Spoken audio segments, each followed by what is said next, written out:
see that to relegate proper justice to its downward slope, then of course that is not what we're looking for. We are not saying whatever law that is said, there is need to amend that law, the Electoral Act, there is need to improve on it in so many ways. But then judicial interpretation could correct all these errors. But we have a judiciary that interprets it not in a manner that makes it look as if we can never have a proper electoral conduct under a law. Amend it a million times. The interpretation, there will still be loopholes which they can always happen to discredit a particular petition, or maybe send a particular petitioner running. I was told one time by a very senior colleague of mine that the electoral system is angled favorably towards the person who won the elections. And I think that is a very, very false inclination to give to it. But if you look at it from a practical point of view, that is what is happening.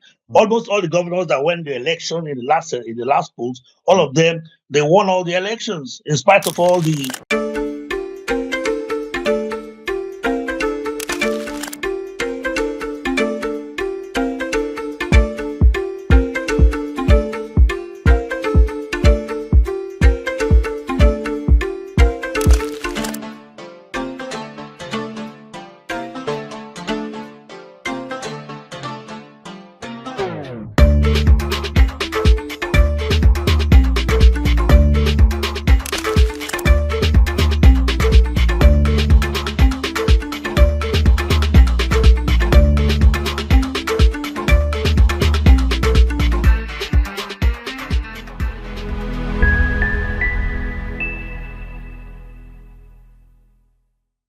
Good day, good day, good day. Yes, it's another Friday. State of the Nation on the Atlanta Discuss channel.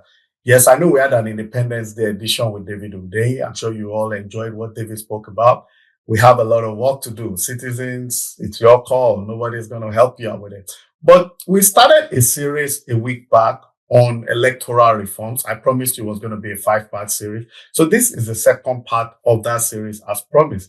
And I have a lawyer in the house. I don't know how I do it, but they're always erudite. This gentleman is an erudite scholar. So today, on electoral reforms, we're going to talk about the laws, the ECOWAS, what the ECOWAS law says, what the governing laws in Africa, the universal adult suffrage, what the UN says about it, why our judiciary takes so long, why we cannot adjudicate all the cases before those governors and presidents that's one in ab initio. So those are the areas we're going to look at. And, definitely we cannot do that without inviting a lawyer.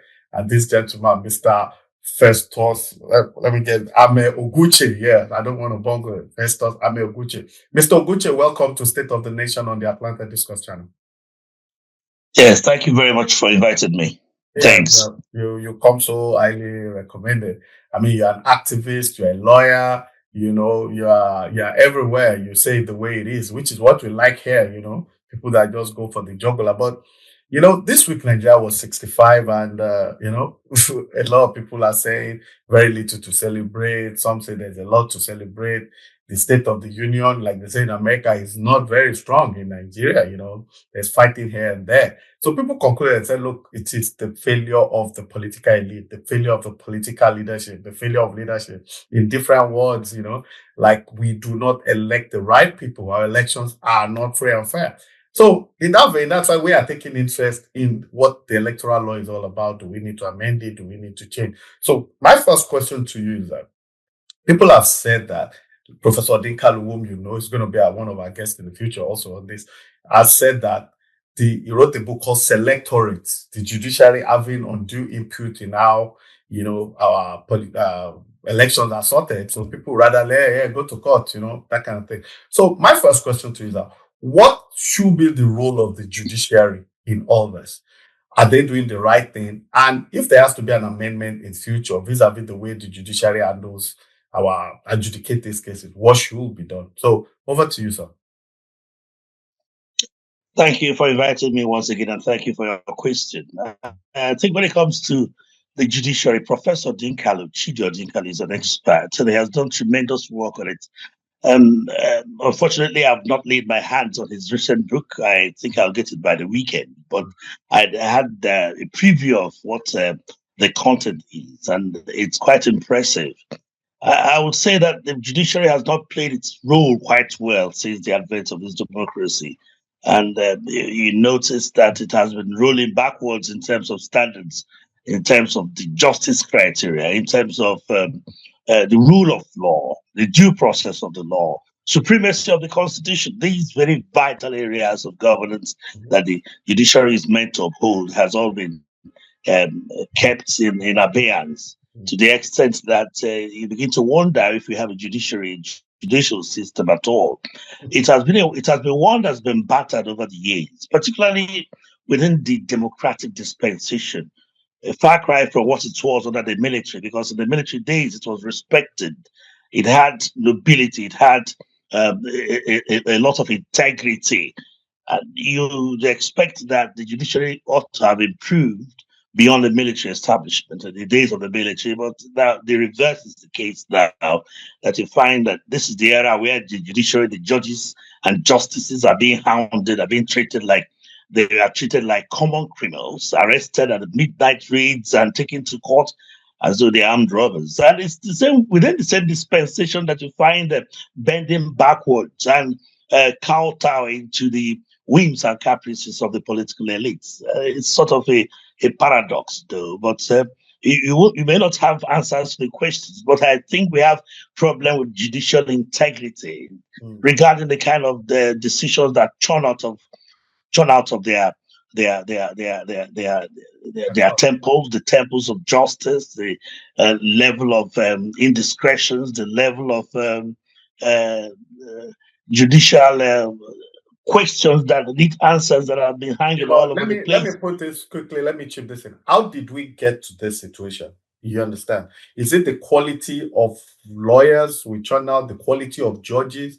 Is it blame at the law school? Is it what they teach them, or just that a corrupt society just overcame the judiciary? How did we get there? Because I know that, in as much as some of these problems have been there for a while, I do know that in the 70s, in the 60s, the level, the quality of judgment in Nigeria, I mean, was far better than what we have now, because there's been a drop in standard along the line. Yes, some problems have been there in the past, but there's been a high level of depreciation in what we see. So how did we get here? How did we have justice give interim injunction that doesn't even tally with what subsists and that kind of thing? How did we get here? I guess it has so much to do with you don't just call it that there's depreciation. You Mm, just say it straightforwardly, mm, forwardly, that what we are getting is a half travesties, mm, travesties of justice. And that cannot stand in any judicial system. What keeps any judicial system going is the level of confidence the public has in it. It's not per se that the judicial decisions must pander to public expectations. No, public expectations is one thing, and the judicial decisions is another. But to some extent, justice may be seen, it has to be seen as being done. mm, From the from the point of view of the average man on the street, it will be very glaring that justice is being done, particularly when it comes to political issues, elective election issues, mm, because it is the people on the street that go to vote. They know the person that won the elections, and the matters go to court and begin to hear a different story altogether. So the waning, or rather, let me use the depreciating fortunes of our judicial system mm, emanates from the way we are. I think the society gets whatever it deserves, but then it has not been helped by the Constitution as well, because the Constitution placed everything about the running of the judicial system, about its finances, about its even the discipline of justices and judges in the hands of the political elites. It's the governor, for instance, that appoints the judge, even though the National Judicial Council has a role to play. That role is quite minimal compared to the power to recommend. mm, So the president appoints all the judges of the superior courts, the federal superior courts, and the Court of Appeal and the Supreme Courts, the justices, and he who pays the piper dictates his tune. mm, We are yet not to grasp the civilized mentality of the average American or European who could put somebody in the courts, and at the end they will not mind against the person to have an independent opinion on his own. Ours is, for as long as I'm the one that put you there, you must represent my interest. You've not gone to that civilized stage, and it's not something strange. It is not strange that we have the same system as in the US. The president makes the appointments, but then he doesn't control his justices or his judges of the Supreme Court. You've seen in so many areas where judges appointed by the president go against their decisions, go against their policies. There are several of them, but it cannot happen in Africa yet. We are yet to attune our mentality to that type of culture. But then the crux of it all is the fact that the Constitution did not help matters. The Constitution placed everything, like I said, about appointments, about everything in the hands of the political elites. That's why you can get all this, they get away with all this interference and nobody dare talk about it. People can go dip their hands in a public deal, steal all the money they want, and they go scot-free because they have their people in the judiciary. And the political elites do all they can also to have their members, their people, or their supporters, their cronies, or whatever, as members of the judiciary. So it's a give and take situation we have here. And we are saying that the judiciary is unique and should be independent, and it can be a regulated mechanism that can bring the type of system that will stand the test of time. But the political elites are very reluctant to that because the judiciary helps them a lot. A lot of them are in office today because they have the patronage of the judiciary, if you permit that phrase. They also have the support. They have their people there. And that's why each time there's vacancy in the judicial sphere and they need to put people there, they run helter-skelter all over themselves to make sure that they put their people there. So when you have a politically centric judicial system, that's what you expect. That's what happens. You won't expect anything less. And that's the problem we have in this country. Wow. So let's look at the 2022 electoral law as amended. I mean, I know you're a lawyer, you've gone through it, Now, what do you think needs to be changed there? Because, I mean, for example, during the last election, the presidential election, we were told by INEC that they were going to use technology. The government gave them money for technology, IRM, BVAS, etc., etc. Now, we had the glitch, the popular glitch, well-known framework glitch. Now, when they got to court, those that lost went to court. They were told to go to court. They went to court, and the judgment by the appeal Supreme Court said INEC is at liberty to apply the law any way they deem fit. But INEC did tell us before the election that yes, there'll be paper, ECA, TCNA, and all that will be written, but in the case where there is conflict, that the technology will supersede the paperwork. Now we had a glitch and all that. Some people like, oh, the election should have even been cancelled outrightly and all that. So, but now, to you now, what does the law really say in that regard, and what should have been the appropriate thing? Should technology supersede the paper or the writing, or if push comes to shove, there was a glitch, should the election have been cancelled? More so, should the judiciary have actually said that, for example, the INEC can interpret the law any way it deems fit? What should be the case? The thing is that our electoral law is yet to be properly fashioned towards one that will reap the necessary fairness and credibility and transparency that we all deserve. We have a very big problem there. And also the manner of interpretation of these laws leave much to be desired. The interpretation by the court, particularly, because the court said, well, INEC, there's no provision that INEC must announce the election from the polling units. It's not a provision of that law, but the court also acknowledged that they acknowledge that it is in the INEC rules and regulations. What's the difference between the rules and regulations and the law and the enactment itself? It's an extension of the rules and regulations. So sometimes At the initial stage, we had problem with beavers, whether there's beavers or not beavers the Rivers State governorship case.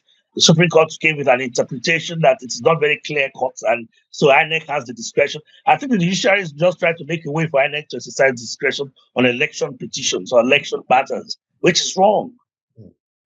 And that it's also wrong that we should give our judiciary so much discretion. And it's because of the loopholes created in our electoral system that is creating all these things, that is making these things possible. Because I don't see where a judge will have discretion in determining who won an electoral contest. That's what Professor Dinkel was saying, in his book, when he says electorate, that the people should be allowed to decide, not the judges. I mean, I've said in the past that in Nigeria, elections were free but not fair. Now they're not free, they're not fair. Now the onus is not entirely on the judiciary. So that's why I asked you that, based on what INEC said in the last election, that yes, technology will supersede physical writing, and we had a glitch, so there was no way to balance what technology and paper had to say. So the recourse was to paper. Now, paper in this instance were alterated. You saw the alteration. I mean, it was really embarrassing for everybody, even for INEC. Now, on getting to court, the judiciary said, look, INEC is at liberty to interpret, the result any way they deem fit. More so when INEC did not cooperate with giving some of the requisite materials to those that went to court. So now that's why I asked you that, okay, what does the law really say, and what's the way out of this major aberration? Because if there's no solution in sight, that means that they can never and will never be a free and fair election in Nigeria going forward. That's what I'm saying. Yes, I quite get what you're saying. Whatever it is, whether it's electronic or manual or paperwork, it doesn't make any difference. The target should be free, fair, credible polls. But then the situation of the current law, the current electoral law, does not make for free, fair, credible elections. It still gives room for manipulation, for haste, and for fraud. And that's the cross of it all. But then I think the whole thing boils down on the interpretation we give to the electoral law. A very good judicial system will always not pick holes with the law, but pick holes with the conduct of the election. That's another way of putting it. For instance, that even though the law does not say that the polls will be announced or declared from the polling centers, the courts can create precedents on that and give a decision that will pander to the interest of good electoral conduct. For instance, that whether the poll stated, whether it is accurately stated, directly stated, unambiguously stated in law or not, you have to announce the polls from this. Then you have set precedents. But if we have a judicial system that picks holes at electoral laws and looks for loopholes to countenance election petitions and treat election petitions with the utmost technicality that to relegate proper justice to its downward slope, then of course that is not what we're looking for. We are not saying whatever law that is said, there is need to amend that law, the Electoral Act, there is need to improve on it in so many ways. But then judicial interpretation could correct all these errors. But we have a judiciary that interprets it not in a manner that makes it look as if we can never have a proper electoral conduct under a law. Amend it a million times. The interpretation, there will still be loopholes which they can always happen to discredit a particular petition, or maybe send a particular petitioner running. I was told one time by a very senior colleague of mine that the electoral system is angled favorably towards the person who won the elections. And I think that is a very, very false inclination to give to it. But if you look at it from a practical point of view, that is what is happening. Almost all the governors that won the election in the last polls, all of them, they won all the elections in spite of all the whats and all that had to do with defining the conduct of such elections, including the president. Look at the presidential polls. Little things. Before the election, INEC had told everybody, look, we are going to have we are going to have the results announced in real time from the polling units. It should have been that, because all this rigging, all this fraud, they happen immediately. The polling or the collation shifts from the point of the voting. Once it shifts to the other direction, then you can see all these things, all these permutations will come in and what have you. So there's nothing wrong in the Supreme Court creating a precedence, a stare decisis, for instance, that look, any election that is not announced from the polling unit is null void and of no effect. Do you need any law to cover that up for you? You don't need any law. Because you can go amend it and amend it over and over again. They'll see big holes with it if they want to incline to one particular direction, if you get what I'm saying. That is it. So it's not so much about electoral reforms. It's also about judicial reforms. There's this authority that came. I think it was the UNDP Ghana Declaration on Electoral Justice, which is very elaborate on these points. That the focus of any post-election adjudication is who won the votes, who won that election, who got the greatest number of the votes. And the focus also should not be on the extent to which the election complied with the law, but to the extent to which the election complied with the votes. Such that in places like Kenya, Malawi, the adjudication will demand that all the votes be brought into the courts, into the tribunals, and you count them afresh. You don't ever see that happen here. So most of the people who are in positions of authority, who are either governors, senators, House of Reps, members of House of Assembly, they did not actually win the election. It's simply that probably somebody did not declare his age or his affidavit does not meet that requirement or is that and that. And we have a situation where the courts are the ones deciding the elections for the people, which I think is a misnomer. I'm happy you mentioned Kenya. We'll go to Kenya now. But recently, at the swearing in of a new senior advocate of Nigeria, the NBA president, Ayam Osigwe, and one of the top SAN senior advocate of Nigeria, I can't remember his first name, but his last name is Olani Kpekun. They spoke very harshly and criticized the Supreme Court to their faces. How they have mismanaged judgments, how it has become cash and carry. They gave example of the Osun State or Rivers state of emergency. That in Rivers State, a governor was removed, which was unconstitutional. Yes, that the president could declare state of emergency, but they didn't have power to remove the governor. Some governors went to court, about 10 PDP governors or thereabout, that the Supreme Court refused to adjudicate. So they're saying that even the Supreme Court, which is the apex court, has let the people down. So now, where I'm going in this, the NBA president has criticized, the Supreme Court for not being there and not doing what it's supposed to do. A senior lawyer, Olani Kpekun, has said the same thing to their faces during the swearing in of the latest senior advocate of Nigeria. Now, having said all this, knowing fully well the Supreme Court is now culpable, they've been told by their own people that they're culpable. Now back to Kenya. In Kenya, the adjudication of election cases is always completed before swearing in.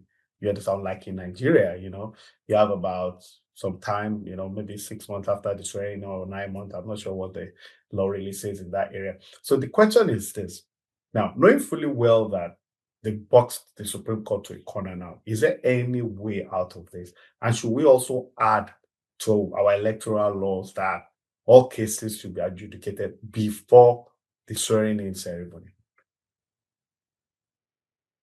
That's a very good question. I think we had that practice before now. I think it was in the past that even beyond that, we had a practice where all candidates for elections resign from their positions before the election proper. It would be a very good suggestion, but then who will make the law? The National Assembly has this fear about these reforms because it could turn the apple cart against them, which is understandable. And that is why they will not even want to talk about coming out with a new constitutional document that will address the problems of the society, address the problems of the ethnic nationalities. That would be a very good suggestion, that all these election adjudication processes be completed before anybody is sworn in, because there's the factor of the power of incumbency that comes to upturn a lot of things. Whatever we are discussing now, we have to place it against the backdrop of the reluctance of the members of the National Assembly, the political elites, including the presidents, to fashion out a new electoral law. Buhari played that game very successfully, and towards the amended bill was sent to you, I think, a couple of months before the election proper, and said there was no time. And there was this back and forth movement between the bill and the presidency. At a time, we felt that maybe the National Assembly should override his accents, but they did not. At the end of the day, the election was conducted in that half-shoddy manner. We expected much more than that, and since then, we expected also that since he departed, there'll be much seriousness in the agitations for electoral reforms. And the thing with them is that each time they are out of government, those of them who are now sitting on these reforms are those who agitated for it years ago. And on it goes. And that's why we don't have much reforms. The one that was done under the Buhari regime was very minimal, so minimal you can't even make anything out of it. And at the end of the INEC promised that elections be announced at record time from the polling units. And when it comes to the real show, they turned coat and started saying something else. The truth is that our electoral misfortunes have been our own doing, the doing of the political class who would not want any change in the system because it panders well to their interests if the status quo is maintained. It was our venerable President Yaradua that took a look at the process that brought him out, brought him into emergence as president, and shook his head and said, no, it cannot be. This thing has to be looked at again. And he formed the Justice Mohammed Ways Electoral Commission, which gave very robust reforms, recommendations, and all over the place. They took memoranda from the generality of the public. That was the days of David Mike. And a lot was talked about the recommendations, on appointments, on operations, on unbundling of INEC, creation of independent electoral commissions offenses, political registration and regulation commission, the constituency delimitation commission, and the working of the INEC, the extent to which it will be in tandem with the African protocol on democracy and elections and the African Declaration on the governing the conduct of elections in Africa. And I mean, to dovetail it with international standards of electoral conduct. But the David Mark Senate threw it overboard when they saw that it puts them on a serious edge.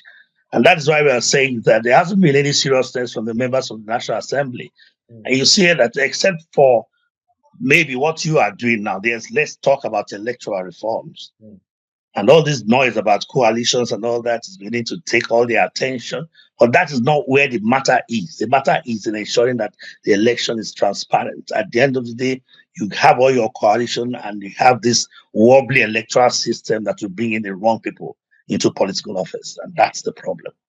Wow. Do you think we can ever have free and fair election at this rate? I mean, because the people at the ends of affairs, somebody mentioned the other day that the Yaradua at least still addressed it with the Ways reports. I think Jonathan also said something about I think he even had a constitutional conference and spoke about electoral reform. Buhari even played with it a bit, like you said. They eventually they signed the 2022 electoral reform as amended. That okay, now we've seen a lot of lacunas and aberration vis-a-vis the 2023 election. That is only this president that is not making a conscious effort to talk about it, to address it. And so it does look like 2027 might be a fiasco in the making. So what's the way out? What's in the swimmingly? What's the way out? Because now even the opposition, the coalitions, as they call them, are already saying that, look, they know it's not going to be free and fair.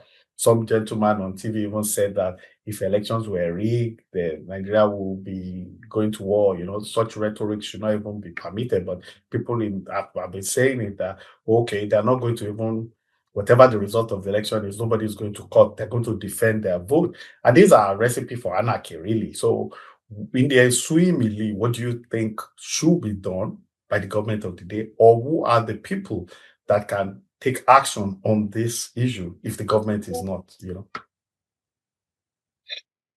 If we are looking forward to government taking any concrete action towards electoral reforms to ensure the transparency of the polls, we may wait forever because you can see the reluctance on their part. This reluctance did not start today; it's been there for quite some time, and it's significant of the clear-footedness of those in authority to make the sacrifice to ensure that things are done the proper way as a manner of safeguarding this democracy that we fought so hard to entrench. Buhari did not start on a very good slate because while the Justice Uwe's recommendations were lying comatose in one place, gathering dust, he went and set up the Nnamani Tribunal. The Nnamani Tribunal did not make any inputs or recommendations that you think are more sophisticated or better than that of Justice Uwe. So it was all time wasting. And you can see the reluctance in the current president, Bola Tinubu, in the area of electoral reforms. Even though the Senate president had mounted that, well, we are going to do it, but they are not talking about it one bit.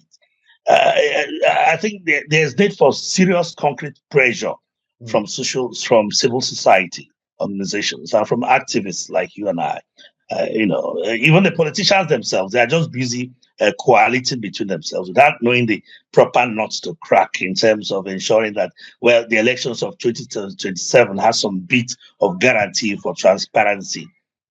And they are busy cornering themselves over who becomes the president or presidential candidate and who does not become the presidential candidate. Somebody suggested that this could be a conspiracy of the elites, but I wouldn't want to look at it that way. But I think there should be some more concrete measures to ensure that electoral conduct is free and fair, credible. The last one is something that is unacceptable. 2007 was Morris Iwu. It's something I would say is about one of the worst electoral conducts you can find anywhere in the world.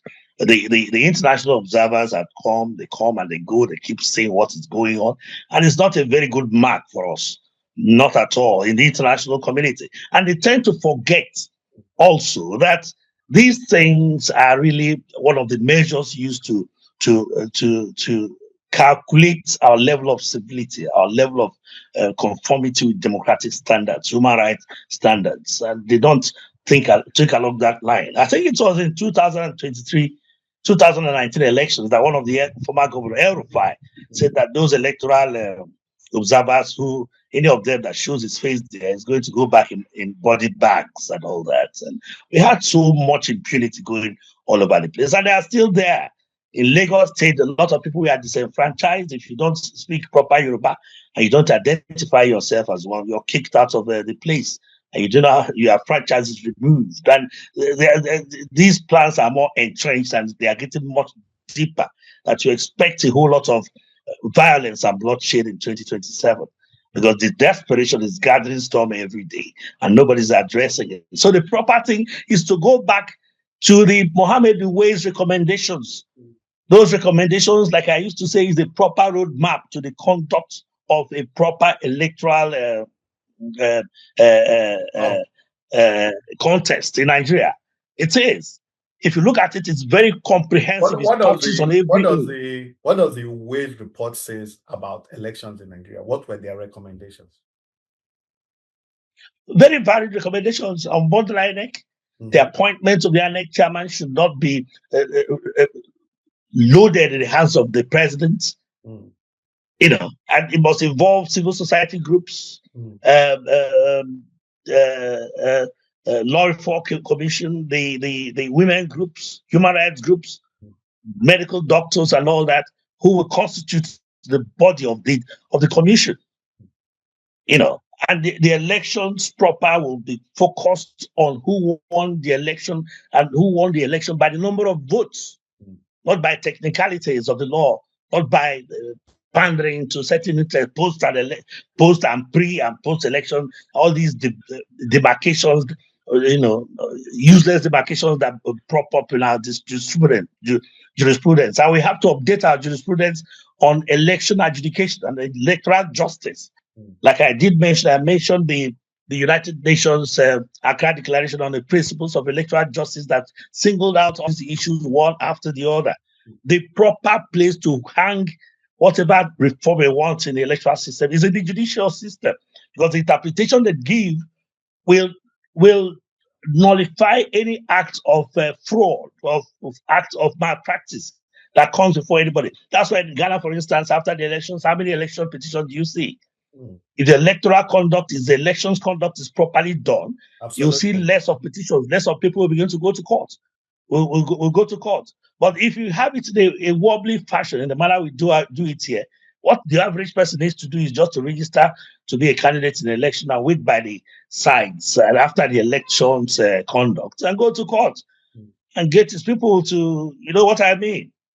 These are possibilities. So I mean, I like what you're saying, not because it's good to my hearing, but I like the fact that if in the West report, if the INEC chairman, for example, is elected from a wider range, wider spectrum of people, citizens more involved, civil society, possibly even the judiciary.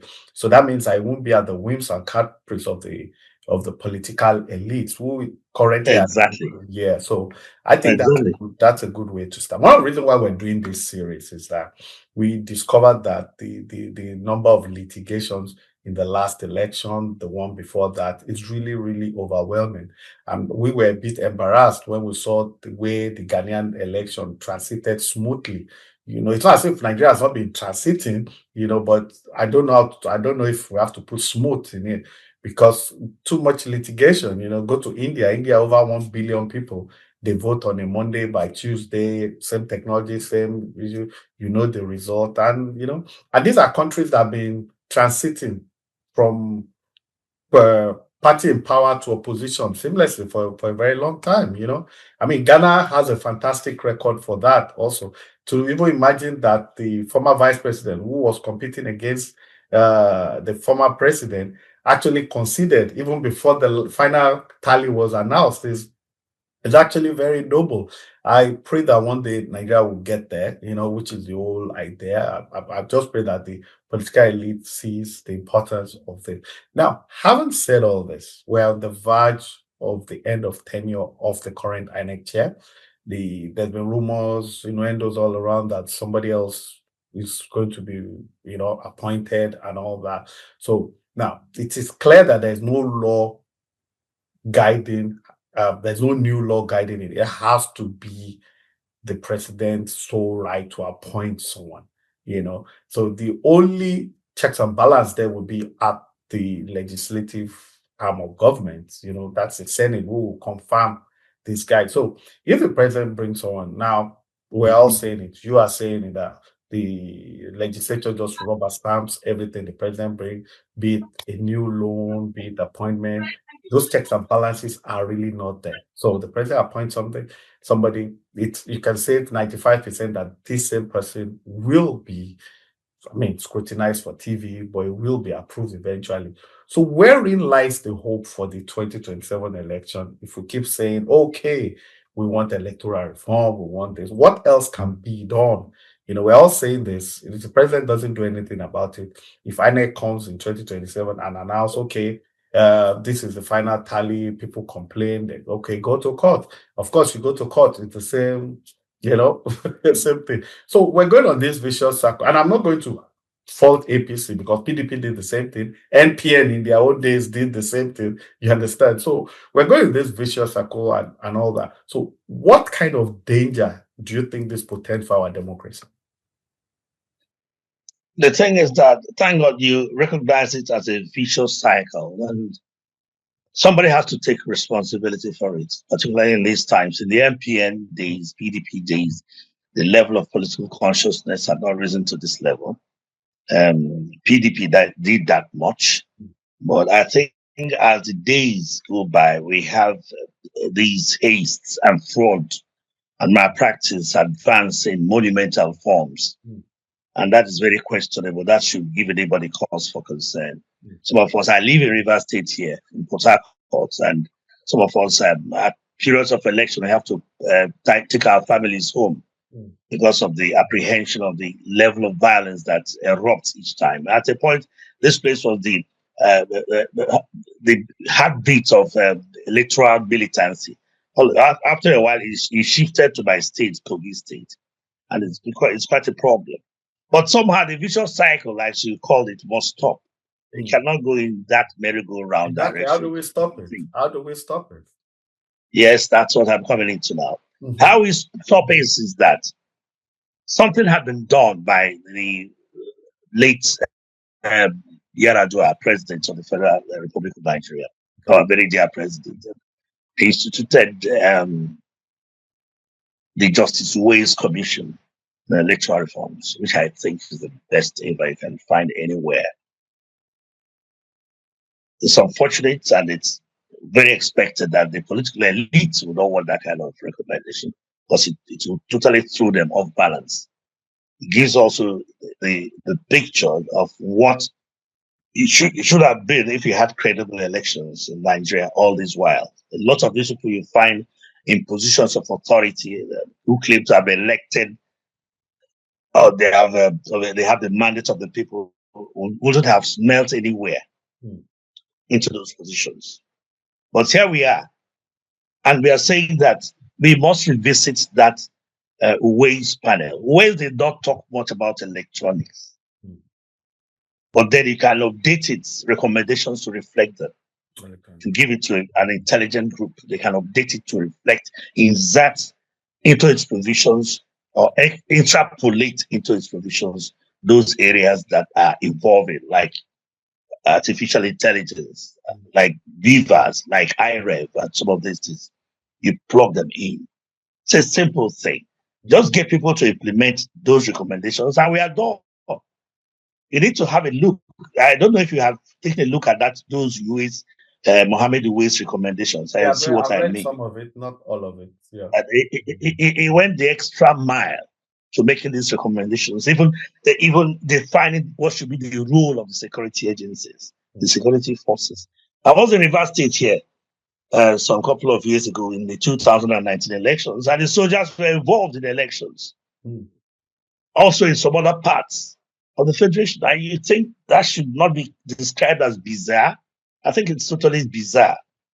That we cannot continue with this kind of conduct. And we are not going to await the presidency or members of the National Assembly to take the bull by the horns and do these things, because it is status quo as it is, panders to their own interests. It is for us to move it. And that's why I say social society should directly be involved, because the opposition has failed. They're not talking about it. They're more interested in who becomes the president, who becomes the presidential candidate, or who becomes this and that. And the country is gradually drifting to a cul-de-sac. That if the 2027 elections is not properly conducted, it could be the break for everybody. So we must guide against it. And this calls for serious education, mass education, serious, vigorous activism, massive social society involvement, and all that to get pressure to bear on the authorities that this 2027 election, there's need for electoral reforms for us to have a proper electoral conduct. At least that we should be a shift away from the threat of what this democracy is gradually approaching to. Considering also the level of insecurity across the country, the fragile stability that we are enjoying. There's no stability at all. If you bring a very bad electoral conduct, that could be the end of this country. You're not the first I will say it, and I'm sure you're not the last to say it. Everybody is scared about 2027. Yeah. I've been hearing too much, and which is one of the reasons one of the things that inspired this 5-part series on electoral reform, what has been done. We're talking to Festus Ogwuche. He's an international lawyer. He's an advocate, human rights activist from Kogi State. So I'm going to ask you about Kogi State now. Recently, the senator, I don't know if she is from your senatorial district, was suspended for 6 months. There were a lot of That's Natasha. Natasha, yeah, a lot of back and forth. Eventually, she was absolved back to the Senate. But now I'm asking you, that, and there are court cases in the past that said the Senate has no right to suspend a senator. So how come, with precedent in judgment, did the Nigerian Senate still suspended a sitting senator elected by our people for 6 months, and there was nothing anybody could do about it? In fact, they didn't even want to absolve her after the 6 months. I'm sure somebody high up must have told them that, look, enough is enough, or they don't get the people agitated. I think they just looked at the mood of the nation and like, don't let people swarm into the assembly or whatever. But how come, despite that precedent in law, like senator cannot be suspended for 6 months, because we saw what happened in the past? How come the Senate got away with it? Well, it is simply that we don't abide by the rule of law. The Constitution is not respected. You saw what the president did with River State here, something that's unprecedented, politically and democratically. And just like you rightly said, somebody whispered to them that, look, this thing is beginning to take a different turn altogether. You have to amend your ways. Nobody has respect for the Constitution. They don't have respect for the rule of law. They don't recognize the supremacy of the Constitution. And these are the people who are supposed to uphold the Constitution more than anybody.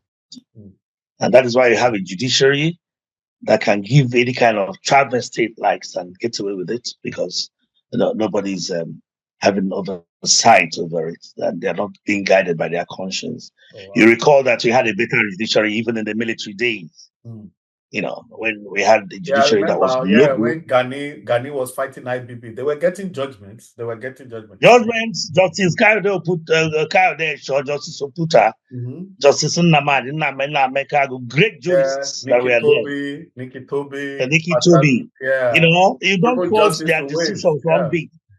Some of us who are lawyers, if we just hear that the Supreme Court has given a decision, there's a presumption that that decision is correct 100%. But now you see a decision of the one on the river, you pick holes everywhere from every sentence they make. Begin to wonder what has gone wrong.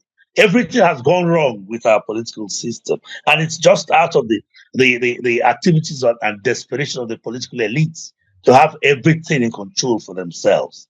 There are people that are more powerful than institutions of the state. When Obama came here and came to Ghana, that was his point. I made that very point elaborately. But then it's just a minimal aspect of it that he talked about. Now we have it. Excuse me. We have it bound in every institution. The institutions are just so weakened that there's nothing they can do. An individual is much higher up, and he can upturn a whole thing, whole judicial system, whole electoral system for his own self, And even the person is a kinsman or a relation or a friend. We don't have to give support or fillip to that type of thing, because it has untold consequences, long-term consequences if you leave it. We leave them in that pattern. So we have a season of indiscretions. Shoika called it a season of anomy. Anything goes, and it's something that we should check as much as possible, not just for ourselves, for generations yet unborn. The case of Natasha is one that is totally unacceptable. A legislature does not have the right to expel anybody. Usually in the US system there, it's about for a few weeks and you're back there. It cannot be for 6 months, because you are not the person that puts him there. You do not have the right to remove the mandates of a people.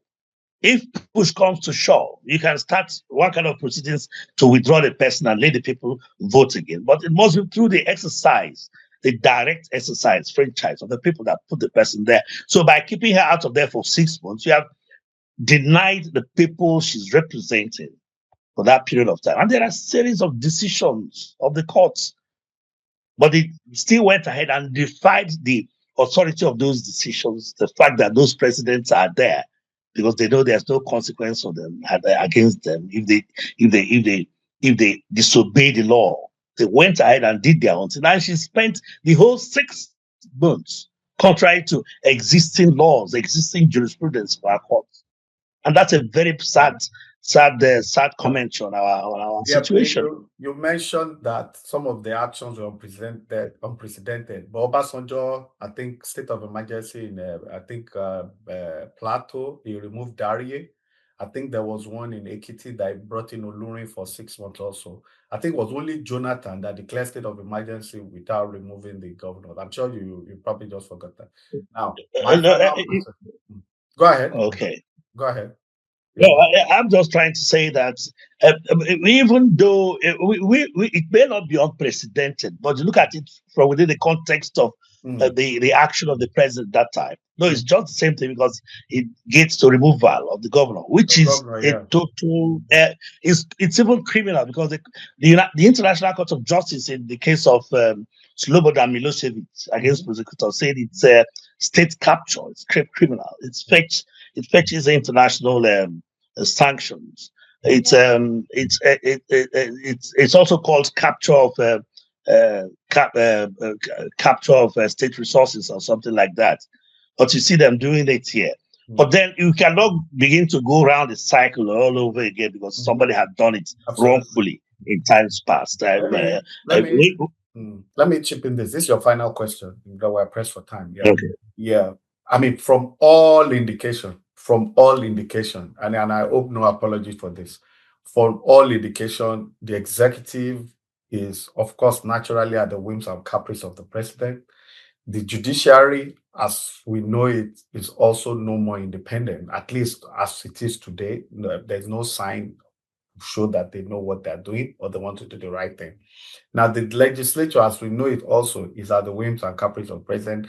And I'm saying that because I've seen the president go to the Senate, the National Assembly, and you see people singing on your mandate, you understand, the last time or the only time I saw something similar to that was under the reign of Mobutu Sese Seko Kuku Wasabanga of Zaire, and it's quite appalling.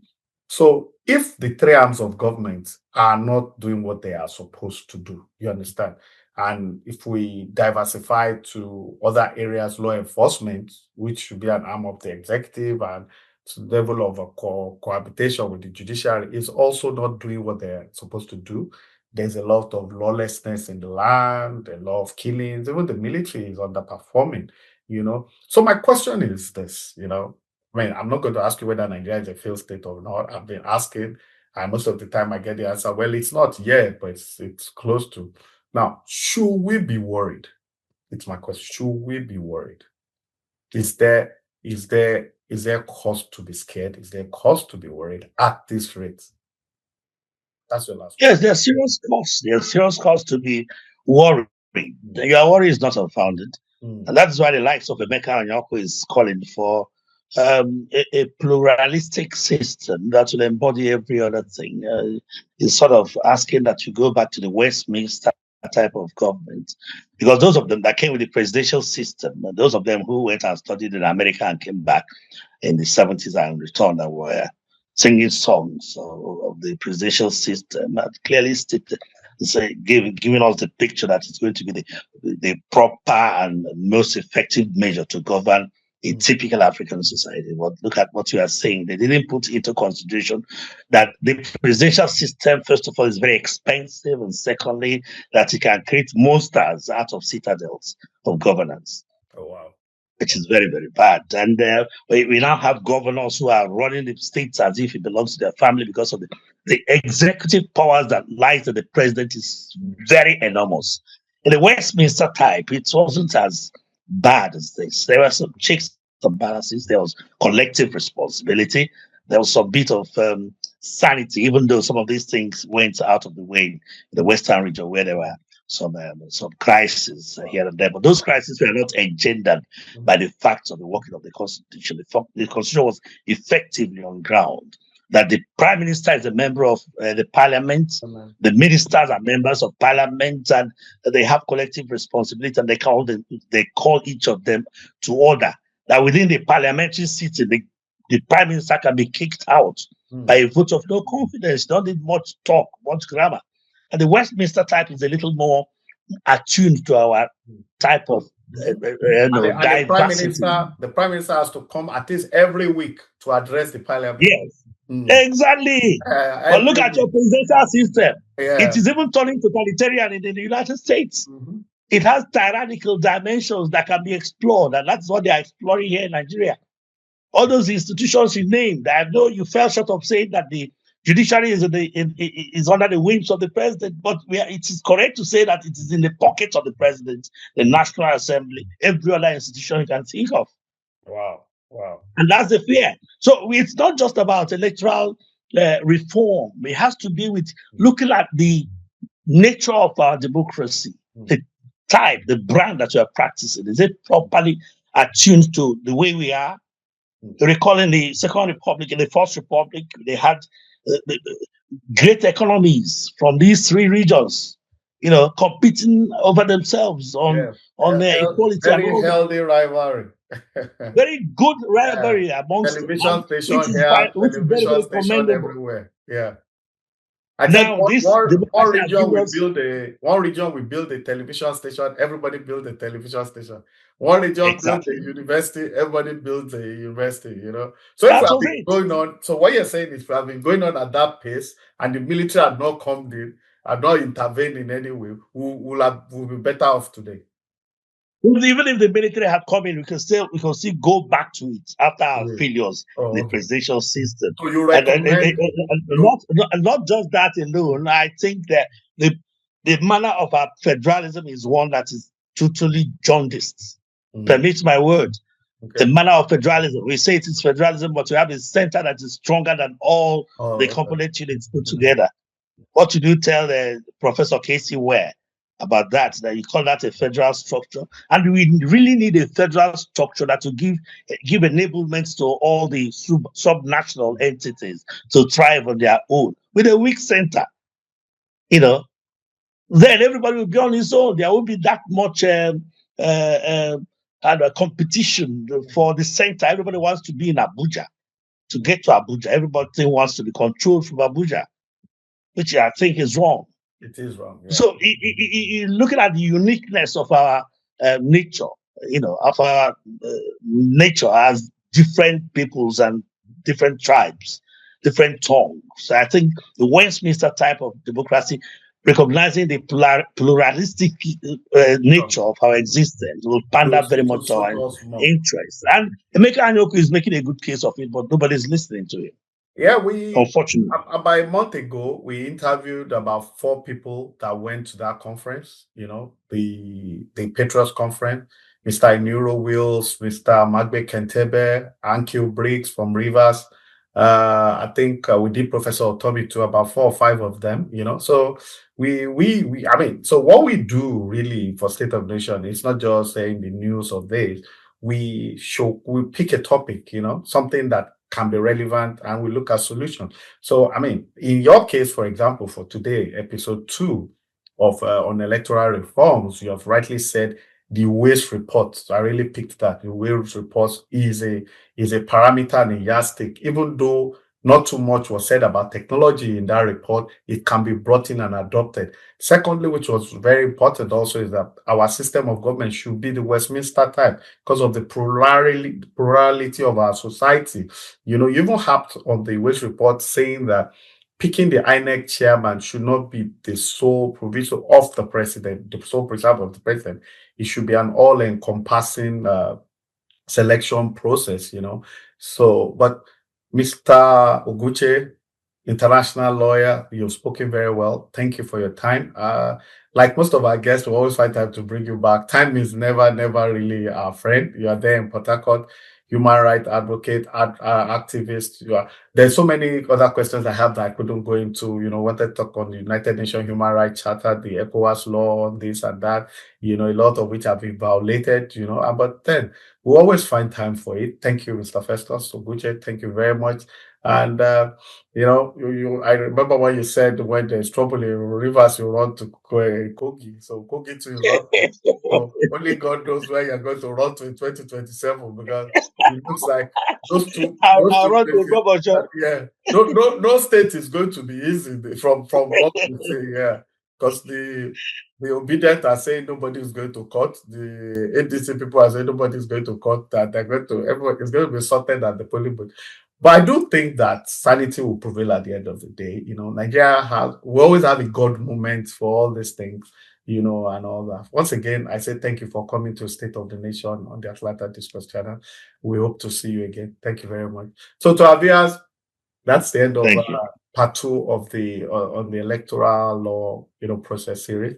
We'll come back next week with another very, very interesting game. I have them lined up already, so don't worry. We have a lot to learn, and the office of the citizen have to be activated. We all have a role to play. Don't take 10,000 or 20,000 and vote for somebody and complain in 2 weeks later.